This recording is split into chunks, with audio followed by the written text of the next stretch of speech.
All right, ladies and gentlemen, welcome back to Midnight Mormons. I am your host, Cardon Ellis, and we have got today with us on Zoom, via Zoom, in the studio, a whole group of cool cats.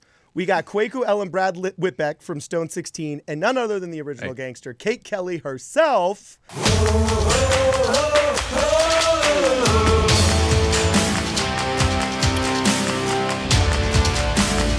Hello, everyone.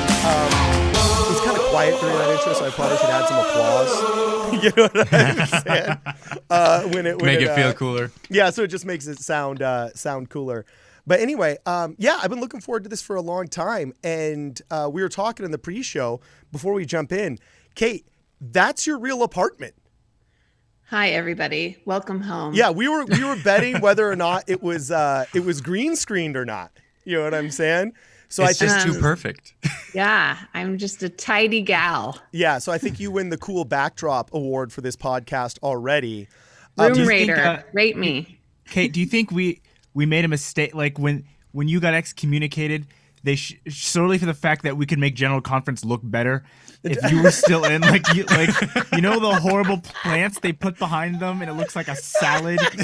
If they had you, no cabbages. This is my next campaign. Oh, yeah.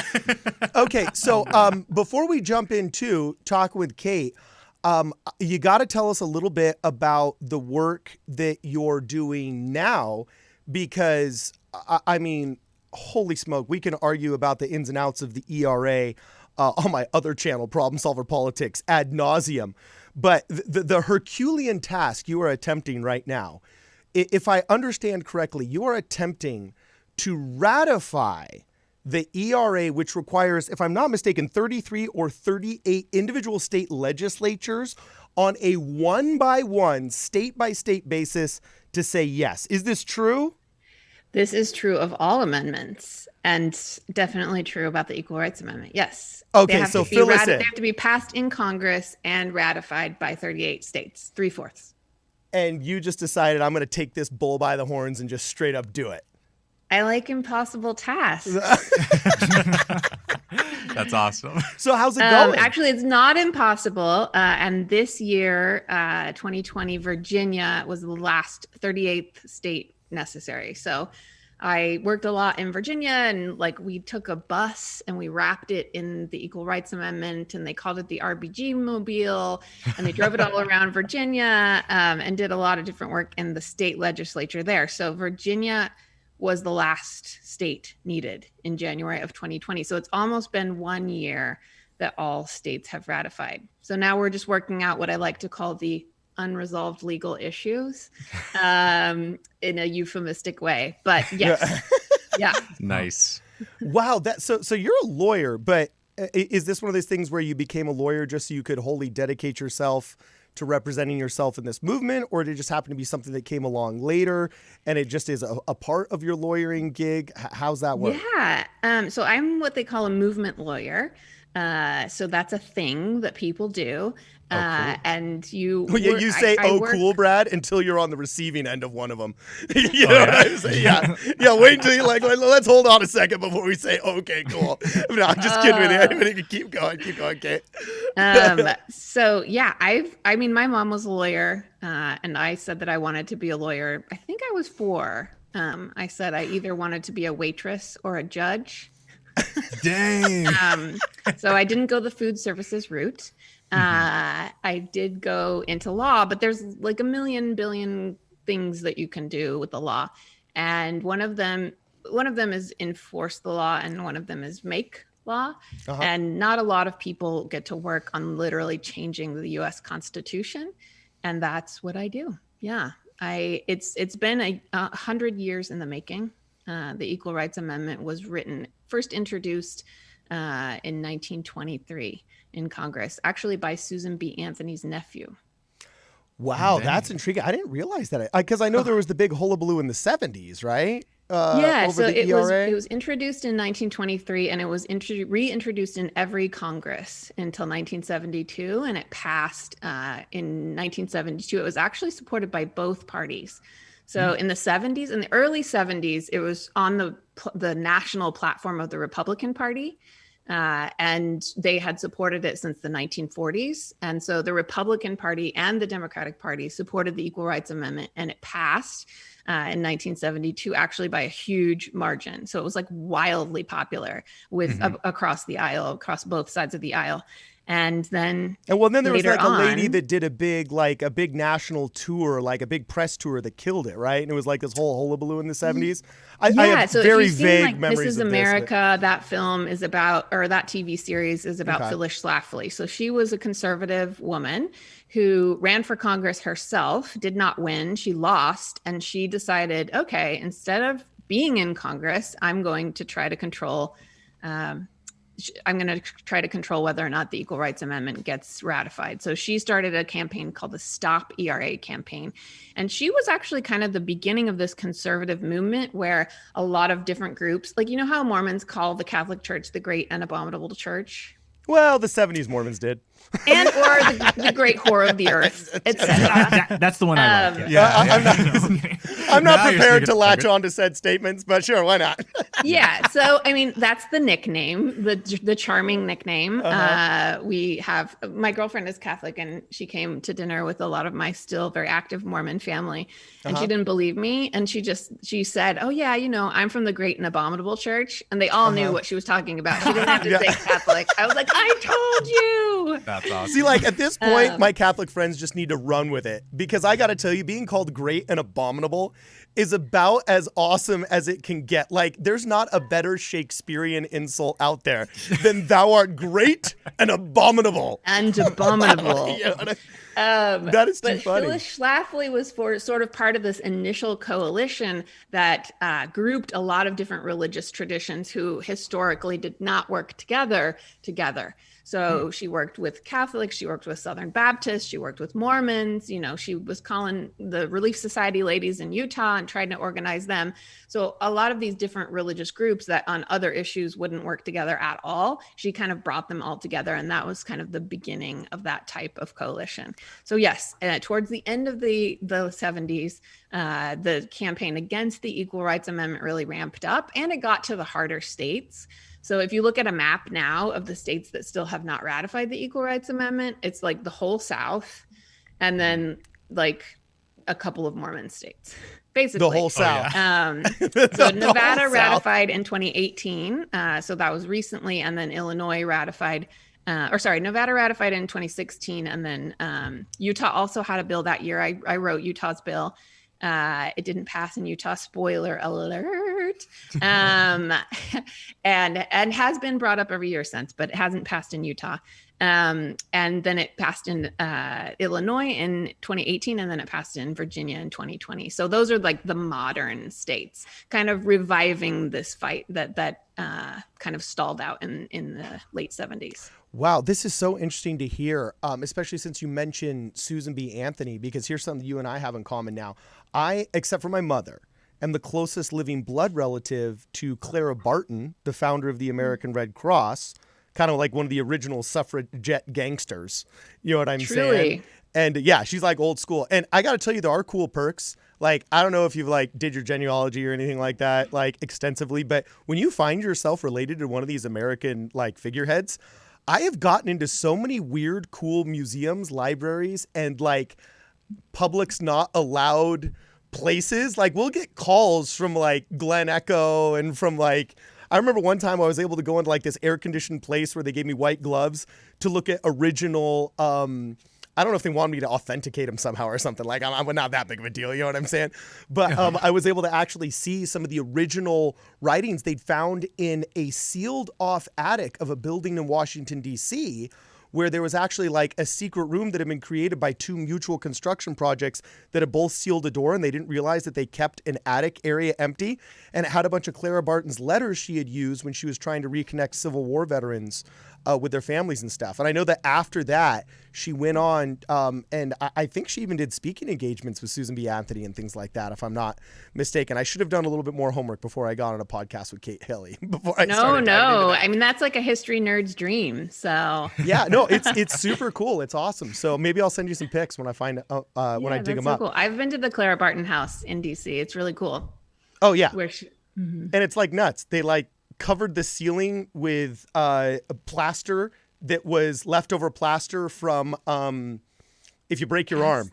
Yeah, isn't it kind of weird? Like thinking like, you touch the walls, they used to be in plaster walls, but like it's a little bit finer and you realized, oh yeah, because this is meant for like casts on like Civil War veterans and stuff. It's like, so funny. It's like those chairs made out of bones in France. You don't know if it's cool or just kind of weird. So yeah. So anyway, I guess let's dive right in. So we became strange bedfellows here all of a sudden. And let's get the elephant out of the room. You just... Yeah. You just word bombed our mutual amigo John DeLynn here. What? Just get it off your chest. What was all that? Yeah, Tell me what's going on.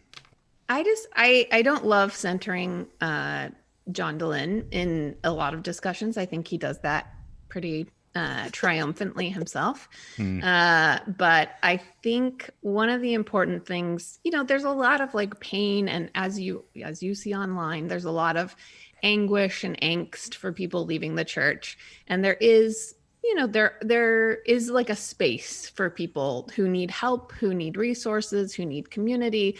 All of those things I think are real. And people are actually pretty vulnerable. They're losing a lot. I think when I was excommunicated, I was lucky because my family was very supportive, and my parents never went back to church after I was excommunicated. So they left in solidarity with me, and that was rare. I think I was very, very lucky, and I was supported by my nuclear family a lot. I still do have one sister who's active, and I went to her little daughter's baptism a couple weeks ago. It was great. Cool. Via Zoom, actually. Oh, really? Yeah, they like Zoomed everything, I guess. They're being pretty good about all the precautions. Yeah. And also one thing that was very sweet is that my mom and my sister were able to be witnesses for that baptism. And I felt like a lot of the work that we had done led up to some of these changes that people that I know and love can benefit from. So yeah, that was like a very special moment for my little niece, who is adorable and lives in Lehi, Utah. And so, yeah, I feel like there is a space where people need support. But I also feel like those people are very vulnerable. And I feel like people like John take advantage of people who are in that vulnerable space, who are looking for community, who are looking for resources. And so, yeah, I mean, I don't love, again, he takes up a lot of space and airtime. Yeah, I hear you. And his podcasts are like 17 hours long. Oh, dude, seriously. So I was trying to at least hate watch the one where like one of the three where he's like tried ripping on us by name. And it's like at this point, we just call him Korobor because it's like, I can't even do research on you, dog. Yeah. I feel like, he creates a lot of drama to be relevant. And so something like a brouhaha with people who are apologists or people who are, still in the church, he really revels in. And, it's the constant ex-Mormon drama. And I do feel like there are people who need resources and legitimately need community, but that's different than like constantly just like freaking out about the nitty gritty and who said what and who did what. I mean, honestly, I don't follow it. I don't follow it at all. The only reason I knew that you even did your video is Lindsay Hansen Park sent it to me. And she's like, Kwaku is in love with you. We were all surprised. Look, I know. I have been a weird fan of Kate Kelly since I was a freshman at BYU. And here, you wouldn't think that, right? But I remember watching this. It was a documentary made about you and during the ordained women stuff. And it was a very beautifully filmed documentary. And I just remember watching going like, these girls have style. Like you guys had like the suits and like you walked into the conference center, you're like, we're going up, and the old guys were like, well, we're not gonna stop you. And I was just like, there was like a swagger, and I wasn't like an apologist yet, I don't even like that term, right? But I wasn't doing apologetics or anything like that yet. I was just impressed by the swag, and I was not impressed by some of the other Exmo lack of swag, because I was watching and I said, okay, this woman here, she's got a thing. Her goal, you can tell her heart is trying to help women, right? And you can see that's what she wants to do. But then I would look at some of the other people, and I won't name them because, I don't want the whole, thing. But I realized, like, I didn't see their heart in a thing, right? Maybe some of the mama dragons, I did see their heart in something, right? LGBT equality. But some of these, I just saw it was like some suburban dads who just kind of wanted to, maybe wife swap a little bit and didn't really have like a thing. They weren't interested in helping women or building bridges between races or anything like that. I just think they were mad at the church, and I could tell the difference. And that's why I was like, I kind of like this Kate Kelly. And then when the whole excommunication thing happened, I was kind of like, I'm not disagreeing with the brethren. I'm not going to be that guy. I don't want to get, kicked out of school. But Cardon, you said on one episode of Midnight Mormons, you're not sure if they handled it that well. I wasn't there behind the scenes, but like, well, we'll see. Here's the thing. I don't consider Kate a villain. Yeah, I don't see it. And we're Thanks, obviously guys. not. Yeah, we're obviously not here. You're not voting me off the island. Yeah, we're not voting you off the island. No, and we're not here to re-adjudicate something that honestly can't be adjudicated. Part of the reason why I've never really gotten into people who have been excommunicated is because there's always an unfair advantage given to the person who is excommunicated because they feel free to tell their story however they see fit and give their version of events. And you can never go to the church authorities and say, okay, well, what's your side of the story? Because they're like, this is all private. Like I can't tell you anything. So it's always kind of a one-side story in which I'm willing to concede that I think sometimes things can get handled improperly. I've seen it. We have a faith of lay clergy that are all volunteer. And I do believe that the very vast majority of these men are wholly decent in every way and are absolutely doing their best with all of the best tools that they've been given. So I always just have this, I don't know, it wasn't my jurisdiction, I wasn't the one seeking the spirit in this case. I have to just generally trust that system, which I generally do. You know what I'm saying? But yeah, I mean, easy for you to say. Sure. Like, hey, I've had bishops sit me down. I've been on the chopping block too, girlfriend. Oh, sorry. Go ahead. No, keep going. I think it's funny because a lot of people actually don't go through these procedures. It's pretty rare. It's pretty rare unless, of course, you're in a position of leadership. Like if you're a bishop or a stake president, my dad was in the stake high council, so he had participated in excommunication procedures and councils before. Yeah. But I didn't. How would I? I didn't know. Like there's all kinds of things that you just don't know unless you've been subject to them or unless you participated them. And honestly, I didn't attend my trial. So I was also not behind the scenes. I didn't attend my trial. They held it in Virginia after I had already moved. So I moved away from Virginia and I was going to Kenya where I was going to do work in Africa. And I had already left. And they tried to do this ninja move, which is called a records hold, which I also didn't know about. So they can try to like make you not move. You can move physically, but they won't move your records because they still want to punish you in that jurisdiction. So that's what they did. Or so maybe I we just say did it's not up attend to my own that trial. jurisdiction. See, but right there though, Kate, that's more swag. Like, hey, here's your trial. I'm going to go to Africa instead. Like, that is objectively that's cool, And I'm from Houston, right? So in Houston, everyone's obsessed with Beyonce, right? Because she's from Houston and riff raff and all that. And we just value cool. And so, look, I'm repeating myself. I'm not saying if you get excommunicated, Kwaku said I shouldn't show up to my trial. Yeah. Thanks, Kwaku. Literally, I'm going to have a billion Like, if you boomers. walk in late or something, you got like a Red Bull in your hand. You're like, all right, let's start this. I don't know. I think that's the cool way to go. Okay. I don't know. I mean, there are actually many reasons why I didn't attend. But one of them is if you read the biography of Sonia Johnson, who's another woman who was excommunicated for her advocacy of the ERA, actually, she has basically, if you think that's cool, like her book title is From Housewife to Heretic. Ouch. Oh, dang. which is like basically the best book title of all time. Your camera shut off, Kwaku. And she was excommunicated, actually, ironically, in the same exact building in Virginia where they held my excommunication trial 30 years later.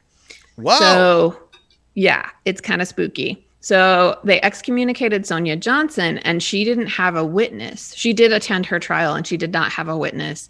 And she said that the leaders in charge of her trial accused her of things that she actually didn't say or do. And so I agreed to attend my trial electronically since I had already moved, but only if I was also able to record it, so that they would not cut any of the dialogue or anything that was said or misrepresent me. And they said no. So if I would have been able to also record the proceedings, then I would have attended, but they didn't. Yeah, but also if you take the idea that, you know, it's a sacred experience and what's recorded on heaven is recorded on earth, you're not going to consent to having somebody record it. So yeah, we probably all knew the answer to that before it started. Punish someone for a thought crime. Potato. Yeah. Kate, do you mind me asking? She's savage. I told you she's savage, man. You don't have to answer this if you don't want to, Kate, but where you are right now, having been excommunicated and things like that. Because it's been a few years, right? Do you still believe in the Book of Mormon in the place you are now, and you just don't believe in the institution? Or have you I'm kind of scrapped the Book of Mormon as well? Or like, what is your, because your girlfriend's Catholic, right? So like, what is your kind of, where are you at spiritually? Everyone wants to see her, don't they? No. I do. Oh, for sure, yeah. Yeah, come on. Oh my God. Okay. She is a very beautiful diva, and she's gonna change so that she can be on camera. Okay. Only the best outfits on this show, okay? I mean, come on. Anyways, so yes. So this is actually a question I get a lot because I'm like kind of known as this person of faith. And I like do a lot of religiously themed things. And I worked on the UN Special Rapporteur on freedom of religion and belief. He wrote a recent report on what happens when belief, freedom of religion and women's rights sort of clash, and LGBTQ rights clash. So I do a lot of religiously themed things. So people kind of say like, okay, what are you though? Like, yeah, we know what you were, but what are you now? And so, no, I do not believe in Mormonism. I'm not a believer anymore. And honestly, that was like a pretty quick transition for me, because for a lot of ex-Mormons, they have this like long drawn out, like, it's kind of like ripping off a Band-Aid, but it's like tiny, like hair by hair by hair by hair over like decades. For me, it was just like Band-Aids ripped off. Everyone read about it in the New York Times the next day. One day I was Mormon, the next day I was not. And so that really, I think, facilitated a quicker, I guess, or smoother transition out. So there she is. Okay, girl. So are you going to come or not? Yeah. Okay, princess. Talk to the man who loves you more than I do.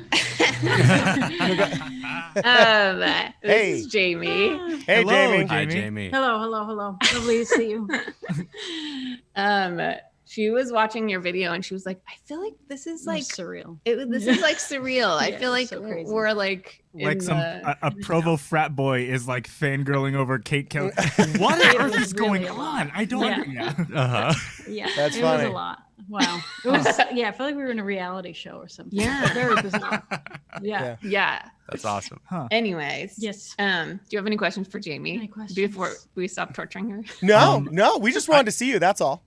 Yeah, so now I got hi. a million questions, but wait, can you name what do you like about Kate the most? Well, I mean, I've been following Kate for a long time. I like to say Kate Kelly is the Jamie Manson of the Mormon Church, of the Catholic Church, because I was actually doing the work. We met because I am a very fierce activist for women's ordination in the Catholic Church. Oh, wow. So we actually first met in 2015 at a conference, women's ordination conference. Mm-hmm.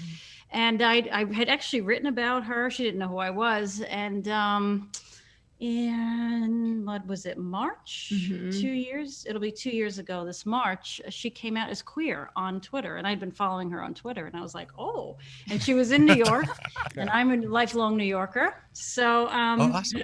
yeah. So You gotta was shoot like, your let's- shot.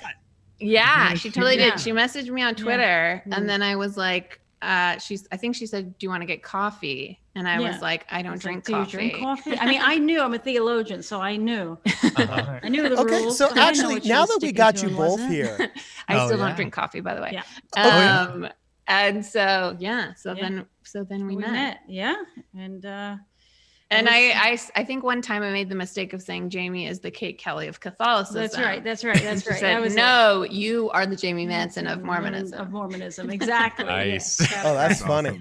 Hey, So- So that actually brings up something that I'm curious about. Do you guys, where do your beliefs on God and religion line up? Like, are you guys 100% on the same page, or like, is there some disagreement there? And what does that look like for you guys? Well, I'm old fashioned. I still believe in God. So, Yeah. so Okay. I mean, I'm kind of old school that way. But I think what unites us in belief is we both understand that getting women ordained in very powerful global religions is the key to getting women the justice that they deserve in terms of equality of education, equality of power, in business. Women suffer disproportionately throughout the world, from, too much violence, lack of education, trafficking. They suffer far more than men ever will. And what is that? What's rooted in that is sexism, is thinking that women are subhuman, are not fully equal to men. And Hey, can I ask you a question get when the you're Catholic done? Church to change and say men and women are truly equal, which they will not say, or the Mormon Church to say that, the power that would have on lifting women out of suffering would be extraordinary. So I think that's where we both unite in our beliefs. We believe in women. Yeah, rock on. Awesome. So here's a Yeah. question I have for you on that, because I find it interesting. I'm going to try and regurgitate your sentence, but you said that you think that getting women ordained worldwide is basically going to be some kind of a massive affirmative good, shall we say, that will hopefully, in your view, restore certain wrongs. Now, what's interesting is part of the reason why I was so attracted to Kate Kelly, and I thought it'd be interesting to talk with her, you know what I'm saying, is because something I liked about your movement, Kate, and it's not an endorsement for or against, because I don't remember all of it completely, to be honest with you, but I do remember the impression I got when I looked at it, thinking like, holy crap, they've put time into this, they put this together. And I appreciated, Kate, because your movement was about an idea. Okay. And I can spar with anybody that has an idea, because ideas can be challenged. Ideas can be tested. Ideas can be subject to the scientific method and be proven or disproven, and so on and so forth. What I can't deal with are these anti-Mormons just hate the power that the church has, and they're angry that their dad didn't let them be on the dance team, or they're angry that, their bishop was a jerk or whatever. And then they Hold just up for pick up basketball beefs. or old basketball beefs, you know what I'm saying? Like whatever. Or they're making insane amounts of money off of anti-Mormonism and the exploitation of that, A la which John is, DeLynn. yeah, a la John DeLynn, which is tragedy. I was interested in talking to you because you are about a movement. Now, this is also for you and your partner here. I don't know how I feel. What is happening? How am I getting? No, roped this into is- that? I I'm dying wanna- for the question. It's a great lead up. No, Tell us. I want to ask you about this ordained women movement, because and you're saying worldwide faith, not just the Mormon Church. In my view, I'm very conservative when it comes to social things. I'm very liberal when it comes to social things, so liberal that I'm willing to vote conservatively and act conservatively if I have to, because I actually believe it's a horseshoe, right? And I've talked at length about women's role in the church, and I speak as the church broadly in like Christendom, not just in Mormonism. And one of the best responses that I was never able to refute was a bishop's wife said, you know what? I see that there is a division of labor within our church, and I don't think a division of labor is necessary and inherently a top-down power dynamic. And in a faith where consensus is the key. A father can't do anything or choose what the family is going to do without consent of the wife. They have to be unanimous in that decision making. When consent and consensus is the key, regardless of the difference in gender roles, both have an equality there. And personally, I think, like in Mormonism, give girls the priesthood, men cease to be relevant. Like, girls already run circles around us in terms of positive action, organization, execution of good ideas. I almost have this, and I admit fear, okay? I almost have this fear. Give girls the priesthood. Men literally cease to become relevant, and I think we're entering an era of almost needing men's rights because men are lagging behind in education now. Men are getting toasted in all of the you look at some of these grad schools. 85% of some of these high-ranking grad programs are all women, and you look at men are shockingly underperforming. Yeah, and I think, and this is just me, I'm not calling you two out in general, but I'm all there on the first and second wave feminism. Like, I'm all there, right? But then there seems to be these third, fourth, fifths. Nobody knows what wave we're in right now because I've heard Nobody knows. Yeah, nobody Especially knows. if they went to BYU, which I did. Yeah. I feel that feminism lost me, and maybe some of my ability to listen to ordained women movement appeals were lost with it when they started not recognizing, you know what I'm saying, and trying to revise history in a way that I didn't see it. Having read so much of Clara Barton, having read so much of my ancestors, I never felt like my great-grandparents or any of my male ancestors viewed their female wives and daughters as inferior.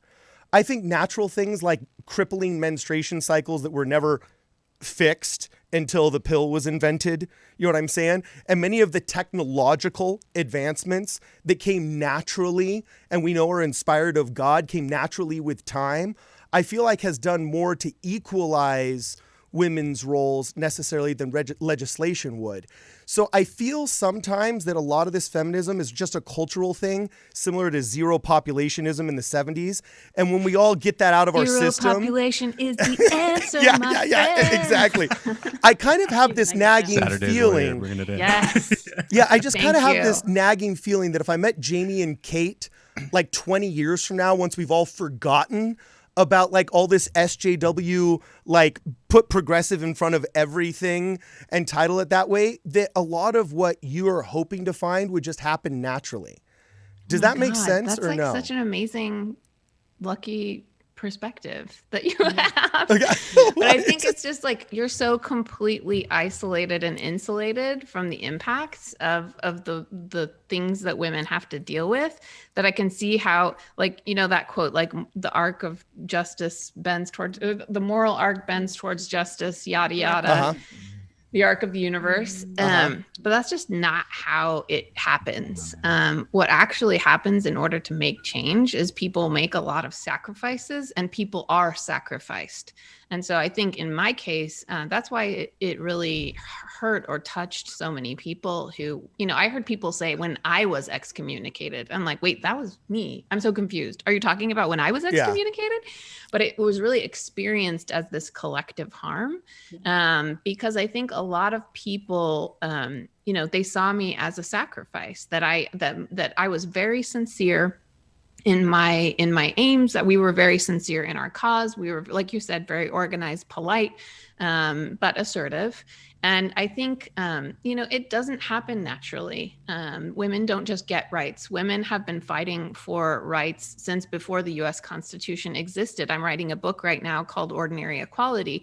And I'm writing about how women actually, at the time that the Constitution was written, so 1789 and before, were actually advocating to be included in the Constitution at the time. So the founders of the the United States and the framers of the US Constitution intentionally left women out at the time. Their own wives, their own contemporaries were advocating to be treated as equal. So it's not just a natural thing like, oh, women are just naturally inferior. They just happened to get left out. It's a very intentional by design system that gives men preference that they never had before. So what you're feeling and what you're experiencing when you're like, women are achieving, like, I feel like men need rights.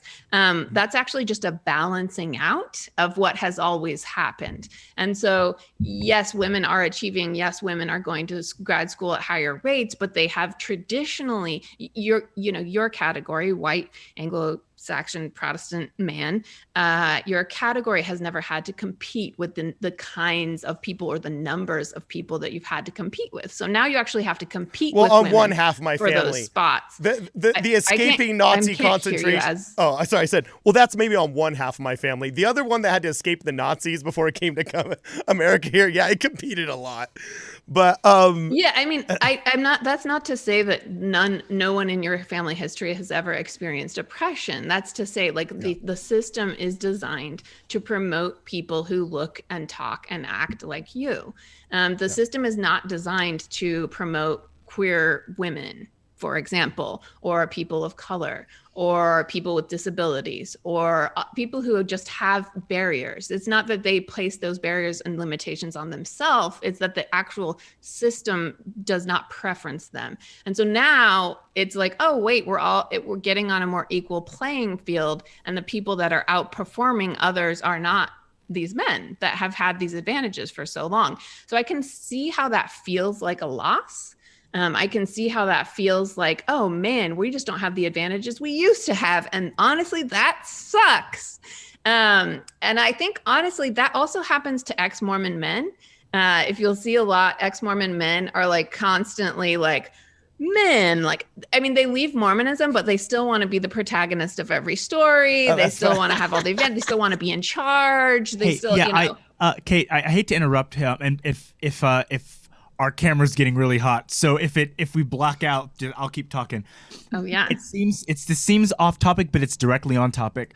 So in addition to doing Stone 16 and doing this, I run an event company. We do parties and concerts, right? And the parties I throw, it's mostly BYU and UVU students. And they're these big dance parties. You get hundreds, couple thousand people. And what happens is people come and girls come. They have crop top shirts on. They've got booty shorts, They're playing looking good. Cardi B, whatever. People are having fun. Whenever we post a video or have photos or anything, the majority of the angry DMs I get since I started this a year ago are not from LDS men, are not from the Relief Society presidents, but always like 45-year-old ex-Mormon men who recognize me from this, and so they'll say, isn't it funny how you think you're a Mormon, but you literally, this word, allow women to dress like this at your parties? and get, maybe because I'm a convert, I grew up with a single mom, there's 3 boys, 3 girls in my family, and, maybe I'm just not the Utah product. But at no point did I ever care that a girl is wearing, she's wearing bicycle shorts and a crop top. She's at a party. You know what I mean? And I expected because I thought people who leave the church, oftentimes, especially in Utah, they do go more left. They tend to. And so my thought is, well, if the church, is this very patriarchal, oppressive structure that uses modesty to shame women and, all these things, shouldn't they like me? You know what I mean? Like, shouldn't I be the guy you go, hey, this is a guy who loves the church, but also does this thing where he lets girls dress wherever. He does not kicking people out. He says, you be you come and have fun. And I thought this would be my Cardi B olive branch to the Delins. I thought it would be where they said, all right, Kwaku, we're with you here. But they're more mad. That, you know what I mean? Like, or when I do boating activities for the company and stuff, and girls show up in bikinis, they will literally say, I can't believe Kwaku surrounds himself with girls in bikini. And I'm like, no Mormons are getting mad at me. A few. Mostly ex-Mos, though. And so I don't get it. I'm not sure if you have any expertise on this, but like, yeah, am I the bad guy? Go for it. I think I do have some expertise in this Yes. area. I think, yeah, it's interesting to me because I think ex-Mormon men are ex-Mormons in general, honestly, are the worst people to me too. Ex-Mormons are Really? the most vicious. Ex-Mormons do the craziest shit. Like ex-Mormons are the ones who like message me the worst things. Like ex-Mormons are the ones who track down my brother and dad and send them text message with the C word in them. Like people really? are cray. And I have a lot of theories about that. Wounded people trying to wound pretty much sums it up. Okay. But I think, yeah, particularly when it comes to men, like ex-Mormon men, I find they leave the patriarchy, the explicit patriarchy, the patriarchal order, and then they don't have this institution that gives them power. They don't have an institution that says like every room you're in, you're the leader of. Every, meeting you are at, you're the presider of. People don't defer to them in the same way in the outside world. And they really that's not the part of Mormonism they didn't like. Oh. The part of Mormonism they liked was the part that centered them, treated them special, gave them advantages, gave them authority, gave them power that they did not earn. So that part they actually liked. There are other things about it. And, you'll find women and men leave the church for different reasons, I find typically. Ex-Mormon men are like, in 1843, like so-and-so said on page 29, like, I'm like, what? Like, who cares? Like, Yeah. I don't even, what is he, who? Oliver Cowdery, what? Like, I don't care. Yeah. And women, I find, there's a range, but women tend to leave because their lived experience is very bad. And that overall they're treated poorly by the institution or by individuals within the institution. And so I feel like ex-Mormon men are trying to like recreate the advantages they got by being part of a patriarchal system, but just not being Mormon anymore. So they're like, yeah, I'm totally still going to boss women around about bikinis, but I don't believe the Book of Mormon is true or whatever it is. Like they really have this double standard because patriarchy is not the reason they left. Like patriarchy is actually something they like and want to replicate. I mean, you see John Dehlin and like other men, he's not the only one, who really just want to be a prophet of a new group. They want people to admire them. They don't want to just provide services. They want cult-like devotion to them.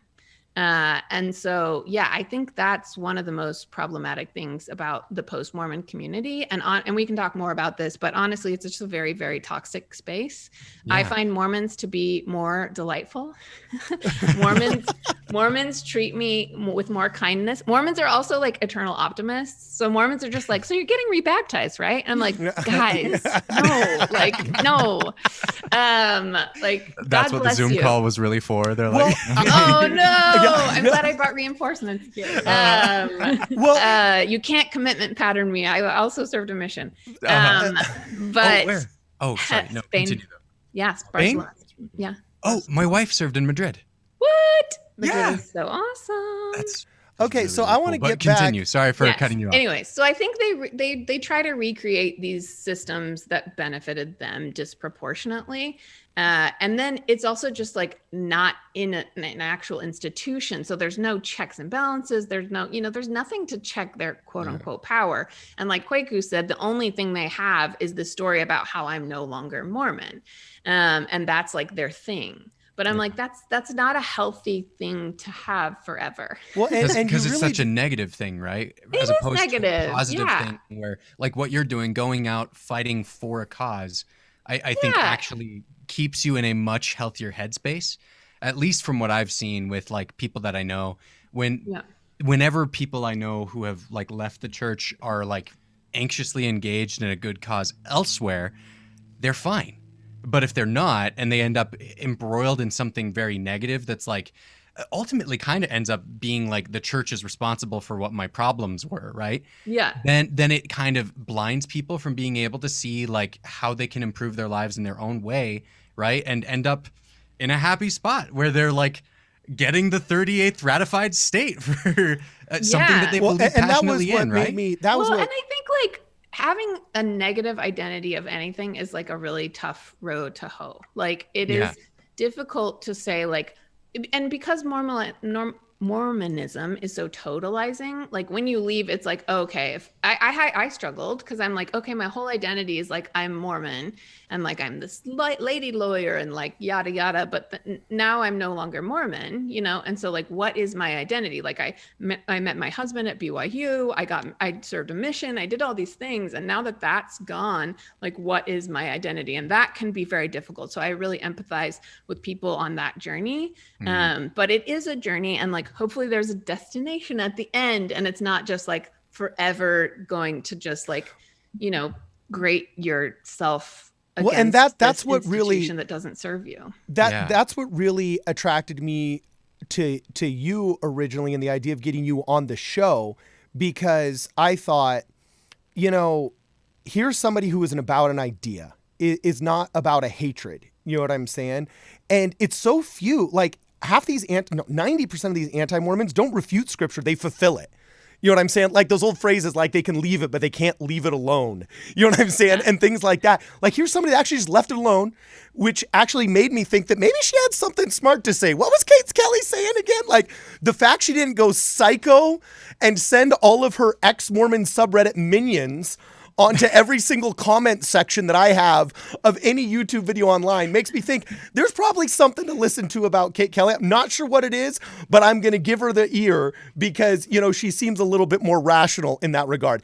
And that's only my beef. That's the only beef that I really have with the John DeLynns of this world. And somehow, and it's been the catalyst to you and I meeting, Kate, so I view it as a blessing and it's awesome. But somehow this beef has broken out between Stone 16, Midnight Mormons, and John DeLynn because he doesn't like the term home wrecking for profit. You know what I'm saying? But at the end of the day, I don't see... fair. What'd you say? That's kind of a harsh term, yeah. You know, yeah, it's a harsh term, but how else do you call somebody who has a podcast series that if it were against Jews, the ADL would call it a hate group? Because it's not like a 50-50 split between good and bad content.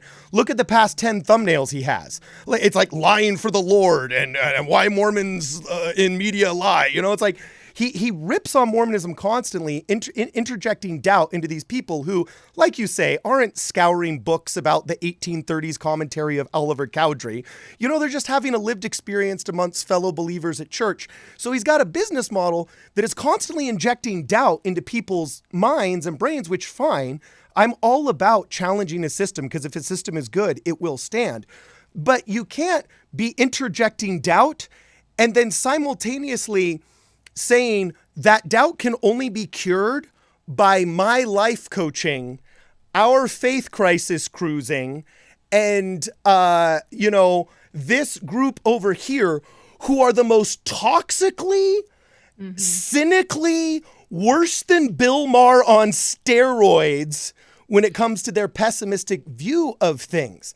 I like Bill Maher. That is, yeah, you're right. That's why I say Bill Maher on steroids, because when he's not on steroids, he's okay. I think what you really honed in on there is business model. And that's what it is for him. You know, he got his PhD from Utah State, but actually never licensed in the state of Utah. And that's very intentional because he doesn't want to be beholden to a professional board where people can report his shenanigans. Because at one point I told people to report him to the professional licensing board, and then they came back and they're like, "Oh, actually, are you going to leave?" Okay, she's okay. Oh no! Bye, Jamie. Stuff is getting real. Yeah. We'll get you back later. I got one last question for you later, but it's fine. I'm coming back. I actually literally just have to stir my soup. She's making Do it. Yes, I don't want to see a fire awesome. start glowing in the She back. looks like a dyke, but she's actually a housewife. No. So John DeLynn, I think, has, and others, there's more, you know, it's not just him. He just happens to be the most successful, a business model that really hinges on people suffering and people continuing to suffer, continuing to freak out about Mormonism, continuing to mire, I don't really see him as giving tools to people to be able to go on and lead healthy, productive lives. In addition to the fact that he is not a licensed therapist in the state, and that is very intentional. He calls himself a life coach because they can basically do whatever they want, unlicensed shenanigans. I think that he really milks people. He really takes advantage of people in some pretty disturbing ways. He's had a sexual harassment lawsuit filed against him by someone who I know in real life, and I think is very credible. And so there are some really problematic replications. I mean, for how much they talk about, oh, Joseph Smith this, and Joseph Smith was a pedophile, and Joseph Smith did this, and yada, yada. Okay, fine. But like, then don't replicate those same behaviors in the modern day. Like, don't rail against something that you yourself are doing currently to living people. Yeah. And what's the reality of that? I'm so glad that you're an actual lawyer, because I haven't felt comfortable talking about it, because I'm also I'm a free speech purist and absolutist, and I'm a due process absolutist as well. And even amongst my enemies, I would never want to accuse them of something horrible. You know what I'm saying? But like, it always has stricken me as like, wow, you're getting beef about $120,000 that like 12 guys get for administrative responsibilities after a lifetime of unpaid work. And you've got beef with that, yet you're clocking like nearly $300K by 2020.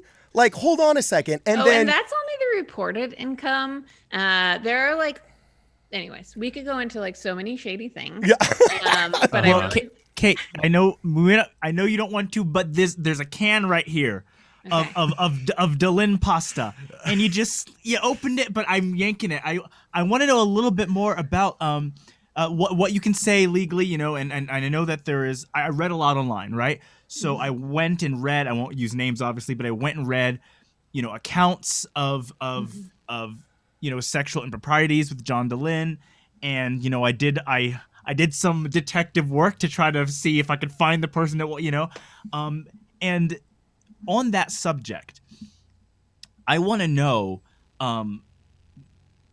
where there's smoke, there's fire, usually, right? Mm-hmm. And so, with creepy men, yes. Yes, yeah. So I just want to know, like we're not trying to get anyone watching who's come from your camp. We're not saying, okay, this is the episode we're reconverting you. I'm just saying, though, of people who, and their goal is to help those who've left the church, who need community because it can be lonely. You're going through a big change in life. There's a lot that goes with, leaving your tribe. There are other people, you can go to. Writer people, other podcasters, people with different resources, people who actually care, people who are doing creative work. There's like 1,000 different podcasts.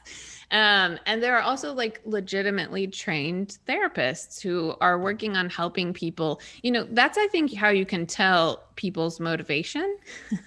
What is actually behind their motivation? What is actually driving what they do? And I think transparency is really important. So what is it actually, are they doing what they say they're doing? I don't think that's the case with him. I don't think, when you look into, the nonprofit, Open Stories Foundation is the nonprofit, there's all kinds of shady things, including, but not limited to, like, his wife is on the payroll. Why? What does she do? Like, question mark. I've met her. She's a nice person, but like, that seems shady. Like, was that position advertised? Was it competitive? You know what I mean? Like, a charitable foundation is a 501c3 designation under our tax structure.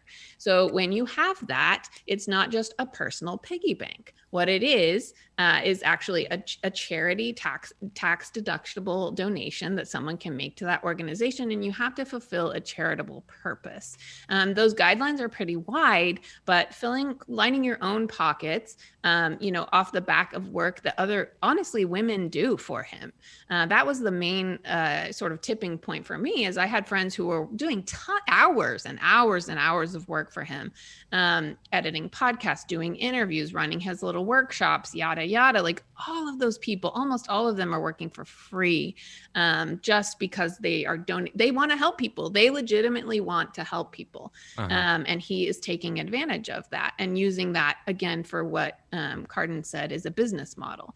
So, like, honestly, it's kind of like the church's business model, which is to get everyone to work for free. The only difference is John Delin is not a prophet, and there is no religion involved. And so he's trying to recreate this business model where he's at the center and everyone around him works for free, and also pays to listen to him. Kate, Well, I think he said, you know, he did a whole video talking about his finances, basically saying there's nothing really.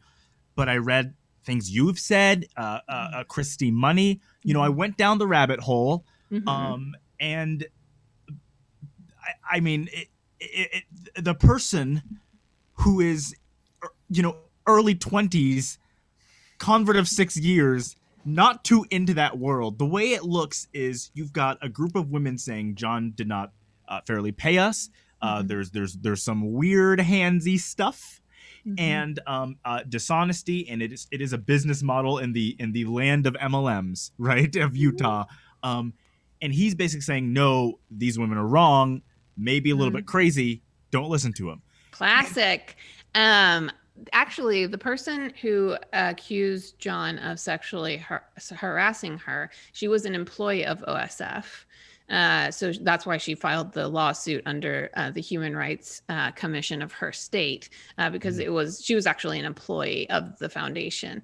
And she came to me and asked me to believe her. And I'm very, very ashamed to admit that what I did at the time, because I was friends with John at the time, is I went to him and I said, like, what is this? Like, what is the explanation for this? And he immediately went into, oh, she's crazy. Oh, she's jealous. Oh, she wants me to leave my wife.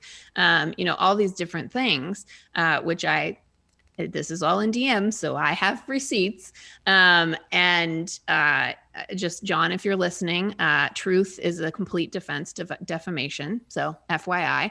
And so I think that, you know, that is any of these shady characters. We're talking Harvey Weinstein. We're talking, you know, any of these shady characters, their immediate defense is to convince people that women are crazy and lying. That's like classic. That's like classic harasser 101. Something that I find interesting about all of this, just because of who we are as a unit here, I think you've kind of got to be onto something if we have Cardon Ellis and Kate Kelly on the same page about something, you know, like you guys are very, very different in what you think and believe. And so like throw Kwaku and I in the mix and you just have a bunch of people who are noticing these patterns that are like, and to maybe there's something here, you know? Well, if I discovered someone online saying John DeLynn has been accused of, you know, sexual assault, and I wanted to know, you know, who, because, you know, you can make it a Twitter account with 2 followers and you can say someone has been accused of such and such, right? So you want to go find who is accused. And I've actually found that in this very important movement of taking women's accusations and holding them as credible as you would a man's, as opposed to doing this, right? I found that there are some wolves that will literally will say there are allegations, but there aren't allegations, right? They won't say this person did this to me, but you can make anyone in the internet can go and say someone said something. And so then we all go to find where that something is. And it turns out it's some guy in Idaho who wanted to troll that night, right? And he wanted to go after Papa Osler and he put #Desnat, Papa Osler's a pedo. And then there was no actual fire. He said he saw a fire, but there wasn't. But then there is, here's a woman who has said publicly, this man did this to me. And then it's, okay, I'm going to not just like on Twitter, but file the lawsuit. And then it's, okay, well, yeah, but hold on. What happened to this crazy. lawsuit? But that's a lot different than this is like, you know, how something is like the referencing a nebula? Kwaku, hold on, let me say something. Claim. I got a question. Yeah, how, with all of the influence that feminism has had on ex-Mormonism, with probably the hundreds of people that have left the church in solidarity with you at this point, how are those feminists? Oh yeah, sorry, thousands. Yeah, how are those thousands of souls and people and brains not going after this guy if there's like what you say are credible, not threats, credible allegations against him? Like, how did I not hear about this until I start Googling the guy that's doing podcasts angry at me? Yeah, I mean, think about it though. Think about like all the people think about Harvey Weinstein, who had like, you know, hundreds of women, famous women, like Academy Award-winning actresses who he literally raped, you know, and no one knew about it. They are very, very skilled and very adept at silencing women by saying that they're crazy, saying that they're outliers, saying that they're jealous. You know, it's just like a script that people are used to. And again, like I fell for that script. Like if the person who created the Ordained Women movement, who is a lifelong feminist, who is, you know, an activist lawyer, was like, okay, my friend must be telling the truth because he says she's crazy and I like and trust him. You know, like if I fell for it, then I think anyone can fall for it, especially people who, you know, just really appreciate what he's done. And they feel like, you know, my parents go to Open Stories workshops because they, like I said, they left the church. So there is a need for these resources. And I think people, also Mormons are just really trusting. And that can be good, but that can also be very bad. And so I think depending on who gets to him first. Yeah, and like it's trusting. It's again, it's Dylan or you who's going to get to him for It's a vulnerable group. It's people who have been through a lot. It's people who are losing their tribe. It's people who are, you know, and we will disagree about this, but who have been through a very like high demand experience that involves a lot of behavioral control. And like that is damaging to people. So like these people are vulnerable, and he's not just going after the general population. He's targeting people who are uniquely vulnerable. Who does that? Predators. And so I think, you know, I am not a judge. I am not a jury. I'm not the one who gets to decide whether or not this happened and what the criminal or civil liabilities are for this instance. What I am saying is that when there are credible allegations against a person for doing anything shady, for taking advantage of women, whether that means, you know, sexual harassment or whether that means not paying them for their work. I think there, like you said, Kwaku, there are other people out there. There's a whole universe of people who are there to support you, who are doing good work, who are therapists, who are licensed, who aren't trying to milk people, who aren't basically creating like a cruise ship MLM. Like, and I say this as a kind of a bad Mormon, all right? Like I say this as like, I am not the best. My language could be better. I've been to the bishop a couple times. You know? One more thing to add, and not to put. And then hurry up because we got to finish with. We got to finish. We told her an hour, and B, you commandeered my podcast. Wait, we can't end on John DeLynn though. I know. Wait, I got to finish my questions from half an hour ago. There's a guy, you know his name. I'll just say it's Mike Norton. I listened to audio of him threatening. New name, Noah. To punch a woman in the face. And shoot her between the eyes. And this is a man who, I mean, this was public. Thousands of people listened to it. And, you know, the woman she said it to, okay, not the most stellar person, but I was raised in the South. You don't ever talk that way to a woman. You never put your hands on a right? Do you, I mean, like if tomorrow I heard that someone from my party company was said to a woman, if you ever come near me, I'm going to beat you with such and such, I would fire that person because violence toward women, that's a real problem that everyone agrees with is a horrible problem. Mm-hmm. If you've got someone who has a large profile in the ex-Mormon community and isn't called saying he wants to punch a woman in the face and says, if you ever come near me, I'll punch you in the face, I'll shoot you. And then Dylan is kind of buddies with him.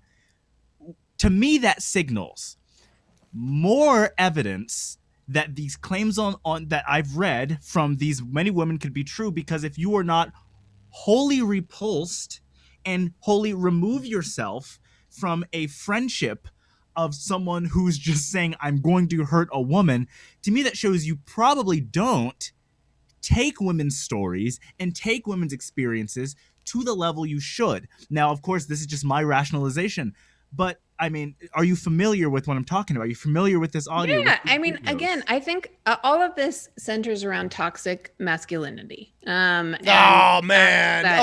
to say it. She had to bring out the TM bomb.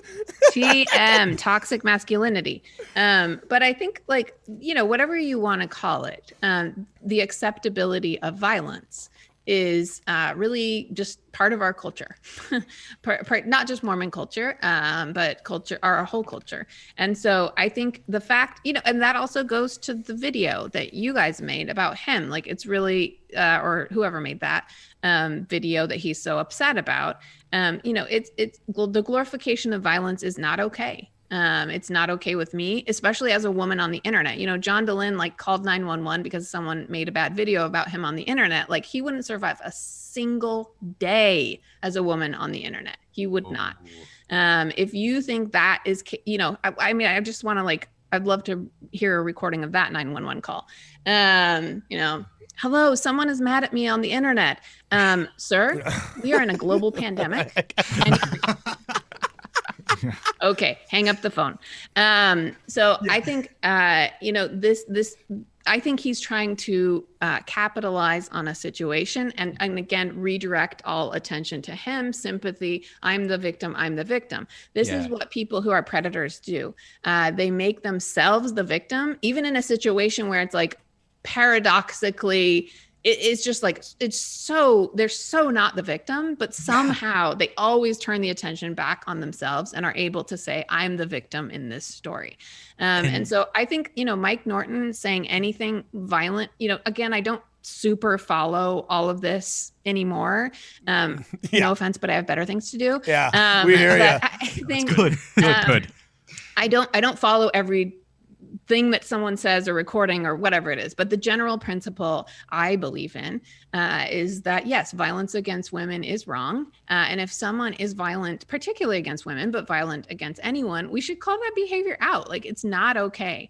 And so, yes, if you can tacitly approve of something by supporting that person. And, that's not okay with me. And again, I don't follow everything to I just can't, and I don't, and I probably won't ever. You're not missing much. There's not enough time. There's not enough time in the day, but the really at the end of the day, these two people that you have mentioned are not people who support women. If you're someone who can have an outburst or can have an attack or can do something, if you're capable of doing something like that, and that's the one thing that people found out about because it was recorded or it was reported or the lawsuit was filed, I can guarantee you that there's many, many, many other instances that no one knows about. And that you are not the kind of person that treats women with the dignity and respect that they deserve. Now, again, this is where we're going to differ. I think that the reason a lot of Mormon men do this is because they're raised in a patriarchal system. They're raised in a system where it is okay to treat women as their inferiors. And women, even if they're significantly younger than them, they are still the authority or the presider over women. I don't think that's okay. And I think that gets into people's psyche. But yeah, I don't think any of this is okay. And why have a leader or why glorify someone in this way who's just trash? You know what I mean? If they're a garbage person, there are other people who have built up so many more interesting, rich communities who actually want to dive. Christy Money is one of them. There are many other people like her who genuinely want to help and have the skills and qualification to do so. So I don't if there's any message that anyone can come away with from this podcast, I would say just divest, you know what I mean? Divest and defund these leaders who are really just taking advantage of vulnerable people, and put your money and put your attention and put all of your efforts into something that's going to be helpful and productive, and that doesn't tear people down. Awesome. Awesome. Okay, awesome. We are officially done talking with about John DeLynn because he is boring me to death in my own podcast. His number one sin is boredom. It's so bad. Now I do want to jump into this. Now I promise we can wrap this up in 10 minutes because we're already 10 minutes over, and I don't want Jaime. It was Jaime is her name, right? Yeah. Yeah. Jaime. I don't want her hating me or that soup getting cold. So here's my only question. I'm back. About ordaining women worldwide. Okay. Yeah. So all of us, Socrates said, know thyself, and Sun Tzu said, know thy enemy, and the more you know thy enemy, you can envision the battle beforehand, so on and so forth. So I'm sure he has a degree in divinity from Yale. I'm not sure if you've heard of it. Oh, rock on. You go. So Anyway. here's my question. Are there any arguments, because I'm sure you've studied arguments for and against, are there any arguments against worldwide ordination of women in what you consider these patriarchal religious orders that have held water, where you've thought, okay, I can legitimately see where these people are coming from? I have not, because, and the reason is, as I said earlier, I believe in God. And I would like people who are against the ordination of women to think about what they're saying about God, right? What are you saying? God that created the universe, think about how magnificent the universe is, cannot make it possible for women to be ordained? I mean, that to me is staggering. And that's the one thing I would love people to think about. Is like in the Catholic Church, the reason women can't be ordained is literally because of our genitalia. Jesus didn't have, Jesus had a part that women don't have, and that men are supposed to be leaders and women are supposed to be nurturers and servants.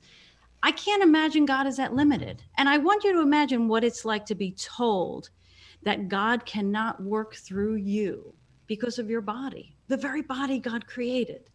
Ultimately, none of it can hold water because you can't limit God like that. You can't put God in boxes like that. So let me just tell you the first things that came into my mind, and I'm very much kind of just thinking out loud here.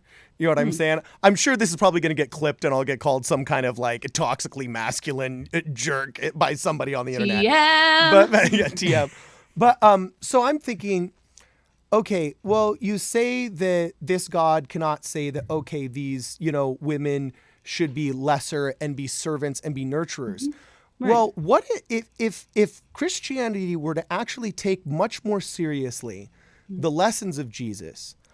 I would think that we wouldn't come from a framework that being a servant and being a nurturing individual was lesser. Therefore, we would consider women who naturally seem to excel at this, not as subordinate, but actually as more spiritually advanced. Therefore, do you give a crutch to a whole individual, or do you give a crutch to the individual who has a limp? And men who I think, yes, if you look at the yin and the yang, as women have nurture and as women have beauty and intelligence and so on and so forth, the yang of that is the adventurous spirit of the man, the greater upper body strength, the thicker femurs, whatever you want to say, all right? If there is a difference in the two, but the men are not as good as that at that nurture and at that service, and the goal is nurture and service, could not be giving the priesthood be a crutch to men, and would not giving the priesthood to the women be almost an insult, saying like, we're handing you a crutch? You know what I'm saying? Like, no, man. No, I don't need it. Okay, wait. Let us just show you with our faces how we feel about that argument. Okay. No, I get the wanting. I hear what you're saying. I do, but there are men who are much better nurturers and servants than women are, and there are women who are outstanding leaders. And it should just be about the gifts that we bring. We shouldn't be limited. Our biology is not our destiny, and heaven knows that it's a lot. Gender is far more complicated than just men and women. So this is great. And if I were like in leadership of the church, for example, our mission did some crazy cool stuff in Argentina. Actually, I shouldn't say our mission, but it was in Argentina. And these are some things I've thought of. So I'm open to the idea that there needs to be more leadership amongst women.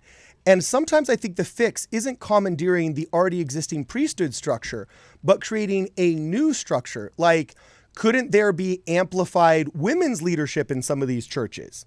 Like, if there's a governing council of... as a country, have kind of been through the argument of separate but equal. And it didn't really stand up to scrutiny. And that's also true of leadership. If you have, like you were saying, by consensus structure, that's modeled in the family ostensibly. But then when you look at a chart in the ensign of who's in charge of the church, and you turn the magazine and you open it up, and who is at the top of the pyramid, it's actually not consensus, and it's not equal. Like any child can see that that's not how the structure works. So why does the structure not model what we are taught to do in the home? And that ostensibly is the model of our heavenly parents. I mean, Mormonism also believes in a structure of a heavenly father and a heavenly mother. And that's one of the only traditions actually that explicitly has this like married couple is God. And so, or maybe they're married. I don't know. Are they married? That's a good question. Okay. I want to see the temple certificate. No, I just said explicitly somewhere. It's implied they're married. Yeah. We didn't get that far in the Eliza R. Snow song, apparently. But we have a model of a godhood that is equal parts male and female. And so if that is the model of God, then how can the church structure on earth not replicate that type of godhood, especially in Mormonism, who explicitly says the institution is to model ourselves after gods and become gods. That is another unique Mormon doctrine. Catholics aren't getting their own planets. And so I think then become gods either. So, Well, and you say something very interesting, because oftentimes when people want to say, oh, the Mormon church is the most conservative and patriarchal faith I've ever met, it's like, dude, we have hymns about Heavenly Frickin' Mother. Like, you know what I'm saying? Like, that is so avant-garde. We're not really permitted to talk about her. And I think that's part of the problem, is that there's not a lot known and this structure is not replicated. So again, it's actually the doctrine is not replicated in the structure, and that's a problem. And who decided to not replicate that doctrine in a structure? I wonder. I also think you just had worse wards than I did. From having the structure, again, preference them. And so I think, wait, so go ahead, Brad. Oh, so I think that we're coming up on some really interesting times moving forward. Just some of the things that you're talking about, they make me think about how the restoration is still happening, right? And how we're still having things progress forward. And just looking at sometimes like people with attitudes of, like my wife asks some people like, okay, would you be fine with women wearing pants to church, right? And they're like, well, if the prophet said over the pulpit in general conference that it was okay, then yes. And I'm like, what kind of an attitude is that? Like we have scriptures. That's a very Mormon attitude, though. But I think it's more not a in my ward, man. attitude, right? I think there's like this older generation that has that kind of a vibe that I think is going to start going away. And I think, not to say it badly, but like it's kind of a wicked traditions of our fathers sort of thing, where we have some Only a Mormon could put that in a nice way. But I think it's something where like we should always be searching for whatever's true, right? That literally is the foundation of our faith, is if any of you lack wisdom, ask of God, right? And find out what's actually true. And I think that requires us being honest with ourselves and trying to figure out what really is God's full truth. One of the, I'd like to end with my testimony of Mormons, if you'll permit me. I have, again, my sister is Mormon. My little niece just got baptized Mormon. We went to the baptism, and there is a lot about, I have my disagreements with the institutional church, hashtag for obvious reasons. But that's one thing that I will always love about Mormons, is this like really, really earnest truth seeking. Some of the most wonderful people I have in my life and will always have in my life are Mormons. And there's a really lovely quality about being like super, super earnest and genuine and enthusiastic. And I think that's true of most Mormon people. I think that they really, you say what you want about the institution, follow me on Twitter if you're interested for my candid views. But I think, as a people, Mormons are really genuine and earnest and want the best. And when you talk about, the restoration and what's to come and hopeful, I think most Mormons want there to be more gender equality in the church. I think most Mormons want the church to be less racist. I think most Mormons just desperately want the church to be less homophobic and homo-antagonistic. And that's the Mama Dragons. That's all these other people doing really hard work to change people's minds and tell people what hurts them. And so I don't put my faith in the church, but I do put my faith in people who honestly and genuinely want it to change, and people who, are in those pews for whatever reason and for whatever Mormonism brings them, but want to love people. They want to love people. They want to treat people with kindness, and they genuinely want the best. And so that is something I do believe in. And that is something that I think that maybe that's why Mormons are nicer than ex-Mormons. At the end of the day, this is a core belief that they have. So yeah, I hope the church changes, because people I love are very invested in the church, and I hope all churches change, because the way that churches influence public policy doesn't only impact Mormon women or Catholic women. Right. It impacts people all around the world. It impacts people who are atheists. It impacts women of all different faiths. And so the control and power that these institutions have is very real and very tangible. And so I want these institutions to change and become better, because I want our world to change and become better. And I want it to be more inclusive. All right. Well, guys, we could talk all day, but unfortunately, we've already gone over our time, and I promised that we'd keep it short. Okay, wait. We need to take a picture, like giving a thumbs up or something, so I can taunt John Dehlin with it. Oh, savage. Wait, okay. Cardon. Hey, yeah, what? Hey, guys, I'm gonna horrible to be that guy. I'm gonna grab 20 seconds real quick. We can clip it if or not. But Kate, Jaime, this is something I was thinking about the entire time. I learned a lot from you guys tonight. I first didn't realize that when you hit that point about men leave the church generally for other reasons than women, that never really come across my mind. Yeah. So I actually really thank you for that. Something really interesting is Stone 16 would not exist if it was not for my theater director, who was queer in high school, who, when I was trying to be too cool, and she said, you need to do Hairspray, the musical. And I was like, yeah, nah, I don't do that. I'm cool. And she made me do it, and made me do theater, and made me do film, and made me, bring out that side of me that now that's a big part of what I do. Right. And so, so much of even the things we do on this are literally pulled straight from her. And so there is an aspect, I think, of among Latter-day Saints, and women and people in the LGBTQ community. Right now, there's a clash. But I'll say from my life, and again, as I'm a man, but I'm also black, so maybe that gives me a little bit of, I don't know what my credit is there, right? But I've never viewed it as it has to be Mormon versus LGBTQ. And I want us to get to the place where it doesn't have to be that way. And right now we're in that battleground. But I think in the future, I really want it to get better. I'm trying to figure out what I can do, from my end, to make that better. Because when you do have people in Utah who are LGBT, who, as a straight teenage boy, not acting on stuff is really, really hard. If you're gay and you're told you never can act on it, good luck. You know what I mean? I would not want to be in that position. So there are hard conversations. They need to be had face to face. And I thank you guys for coming on, getting my gears going.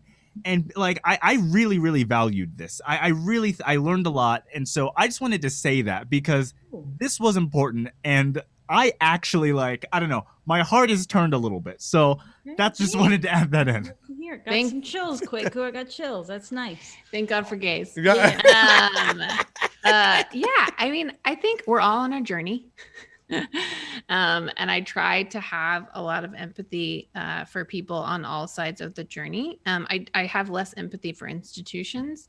And I think that's part of, when you say I hope we can all get on the same page. The church actively participates in policy that antagonizes gay people, right. Most recently filing an amicus brief and trying to overturn same-sex marriage. The church isn't just a passive participant in the antagonism of the queer community. So I think that something as an active believing member of the church, some of the, if there's anything that can be learned from the ordained women movement, it's that some of the most powerful advocacy comes from believers within the church. Mormonism, Mormons can often feel besieged by outsiders, and some of that is for good reasons and some of that is for not so good reasons.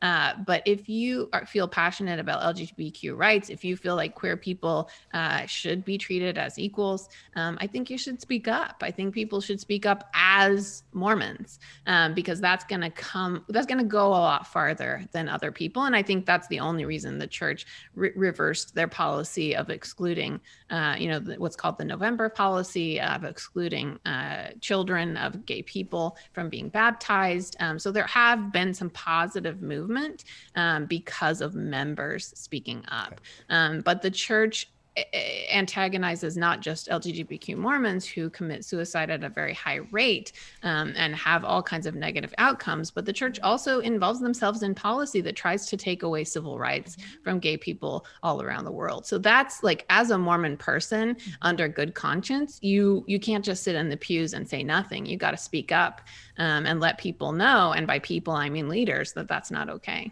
Okay. So I'm ending it here.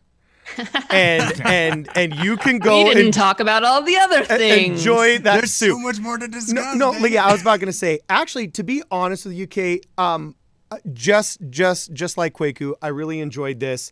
I unfortunately have 15 questions that I want to ask you guys, and I think I'm going to do a better job articulating them and putting them on a piece of paper.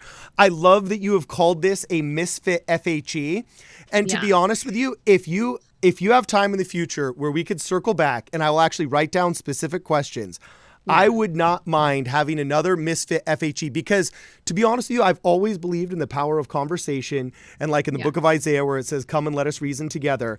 Honestly, if you and me can find consensus on something that, you know what I'm saying?